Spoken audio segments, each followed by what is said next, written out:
ಹರಿ ಓಂ, ಎಲ್ಲರೂ ಚೆನ್ನಾಗಿದ್ದೀರಾ ಅಂತ ಅಂದ್ಕೊಳ್ತೀನಿ.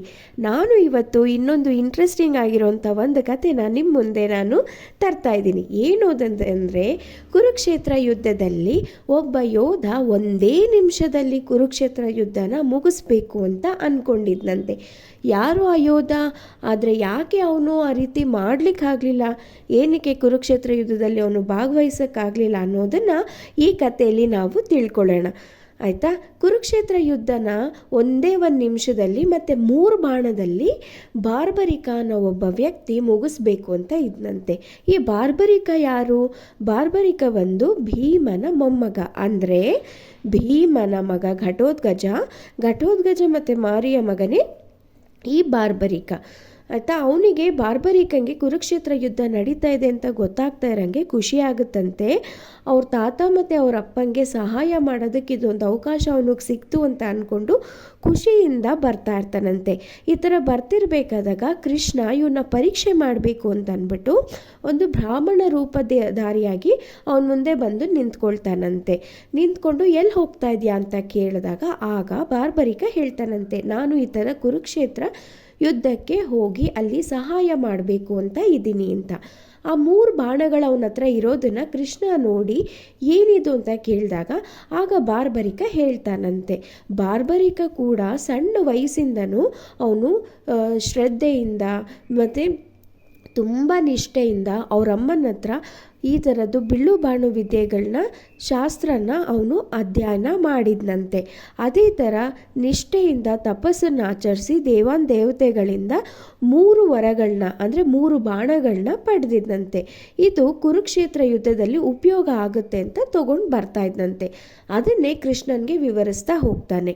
ಮೊದಲನೇ ಬಾಣ ತನಗೆ ಅನುಕೂಲ ಆಗುವಂತಂದರೆ ತನ್ನೋರು ಯಾರಿದ್ದಾರೆ ಅವ್ರನ್ನ ಗ್ರಹಿಸೋದಕ್ಕೋಸ್ಕರ ಒಂದು ಬಾಣ, ಇನ್ನೊಂದು ತನ್ನ ಎದುರಾಳಿ ಅಂತಂದರೆ ಆಪೋಸಿಟ್ ಸೈಡ್ ಇರ್ತಾರಲ್ಲ ಅವ್ರನ್ನ ಗುರ್ತಿಸ್ಕೊಳ್ಳೋಕೆ ಒಂದು ಬಾಣ, ಮತ್ತು ನನ್ನ ಶತ್ರುಗಳನ್ನ ಸಂಹಾರ ಮಾಡೋದಕ್ಕೆ 3ನೇ ಬಾಣ ಅಂತ ಹೇಳ್ತಾರಂತೆ ಕೃಷ್ಣನ ಹತ್ರ. ಕೃಷ್ಣನಿಗೆ ಇದು ಒಂದು ಸ್ವಲ್ಪ ಯಾಕೋ ಗೊಂದಲ ಅಂತ ಅನಿಸುತ್ತೆ. ಅದಕ್ಕೆ ಕೃಷ್ಣ ಕೇಳ್ತಾನೆ, ನೀನು ಯಾವ ರೀತಿ ಕುರುಕ್ಷೇತ್ರ ಯುದ್ಧದಲ್ಲಿ ಸಹಾಯ ಮಾಡಬೇಕು ಅಂತ ಹೊರಟಿದ್ಯಾ ಅಂತ. ಆಗ ಹೇಳ್ತಾನೆ, ನೀನು ಯಾರ ಪಕ್ಷಕ್ಕೆ ಅಂತ ಕೇಳಿದಾಗ ಆಗ ಬಾರ್ಬರಿಕ ಹೇಳ್ತಾನಂತೆ, ಯಾರ ಪಕ್ಷ ಅಂತ ಇಲ್ಲ, ಪಾಂಡವರಾಗಲಿ ಕೌರವರಾಗಲಿ ಯಾರು ಸೋಲ್ತಾ ಇದ್ದಾರೆ ಅಂತ ಅನಿಸುತ್ತೋ ಅವರಿಗೆ ಸಹಾಯ ಮಾಡಬೇಕು ಅಂತ ಇದ್ದೀನಿ ಅಂತ ಬಾರ್ಬರಿಕ ಹೇಳ್ತಾನಂತೆ.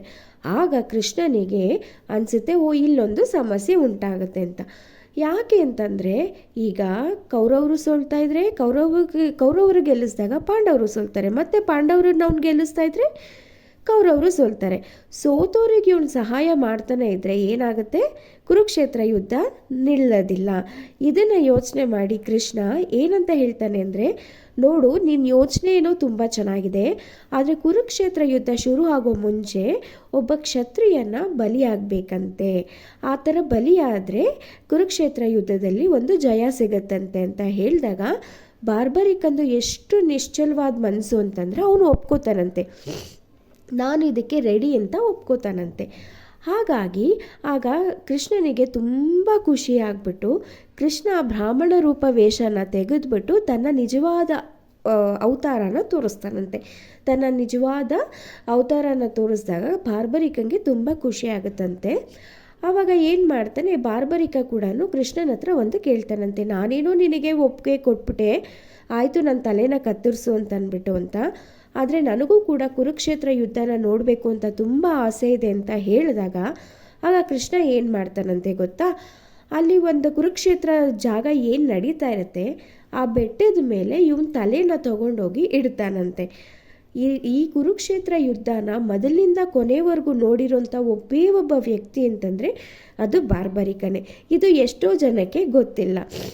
ನೀವು ಅನ್ಕೋಬೋದು ಅಲ್ವಾ, ಏನಿದು ಇಷ್ಟೊಂದು ಟ್ರ್ಯಾಜಿಡಿ ಆಗೋಯ್ತಾ ಈ ಕುರುಕ್ಷೇತ್ರ ಯುದ್ಧ ಶುರು ಆಗೋ ಮುಂಚೆನೇ ಅಂದರೆ? ಖಂಡಿತ ಇಲ್ಲ.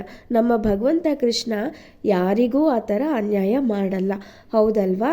ಹಾಗಾಗಿ ಕೃಷ್ಣ ಏನು ಮಾಡ್ತಾನೆ, ಕುರುಕ್ಷೇತ್ರ ಯುದ್ಧ ಎಲ್ಲ ನೋಡಾದ್ಮೇಲೆ ಬಾರ್ಬರಿಕನ ಅವನಿಗೆ ಮತ್ತೆ ತಲೆನ ಅಂದರೆ ಮತ್ತೆ ದೇಹ ಮತ್ತು ತಲೆನ ಒಂದು ಮಾಡ್ತಾನಂತೆ, ಅದ್ರ ಜೊತೆಗೆ ಜೀವ ತುಂಬ್ತಾನಂತೆ. ಮತ್ತು ಬಾರ್ಬರಿಕಂಗೆ ಇನ್ನೂ ಒಂದು ಹೆಸರು ಕೂಡ ಕೊಡ್ತಾನಂತೆ, ಏನು ಅಂದರೆ ಕಟುಶ್ಯಾಮ್ಜಿ ಅಂತನ್ಬಿಟ್ಟು. ಶ್ಯಾಮ ಅಂದರೆ ಕೃಷ್ಣ, ಕಟು ಅಂತಂದರೆ ಆ ಒಂದು ಪ್ರದೇಶ. ಕಟುಶಾಮ್ಜಿ ಈಗಲೂ ಕೂಡ ರಾಜಸ್ಥಾನದಲ್ಲಿ ಕಟು ಅನ್ನೋ ಒಂದು ಪ್ರದೇಶದಲ್ಲಿ ಕಟುಶಾಮ್ಜಿ ಅನ್ನೋನ್ನ ಪೂಜೆ ಮಾಡ್ತಾರಂತೆ. ನೋಡಿ, ಒಬ್ಬ ಮನುಷ್ಯನ ಅಂದರೆ ಒಬ್ಬ ಮಾನವನ ಅವರು ಪೂಜೆ ಮಾಡ್ತಾರೆ ಅಂತಂದರೆ ಅದು ಕೃಷ್ಣನ ಹೆಸರು ಸೇರಿಕೊಂಡು ಅಂದರೆ ಎಂಥ ವರ ಅಲ್ವಾ. ಈಗಲೂ ಕೂಡ ರಾಜಸ್ಥಾನದಲ್ಲಿ ಈ ಪದ್ಧತಿ ಉಂಟಂತೆ.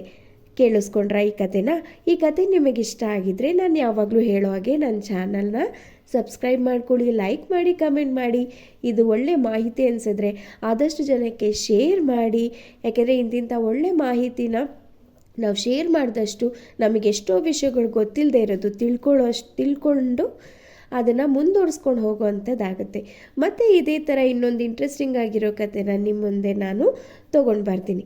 ಅಲ್ಲಿವರೆಗೂ ಎಲ್ಲರಿಗೂ ಹರಿ ಓಂ. ದೇವರು ಒಳ್ಳೇದು ಮಾಡಲಿ.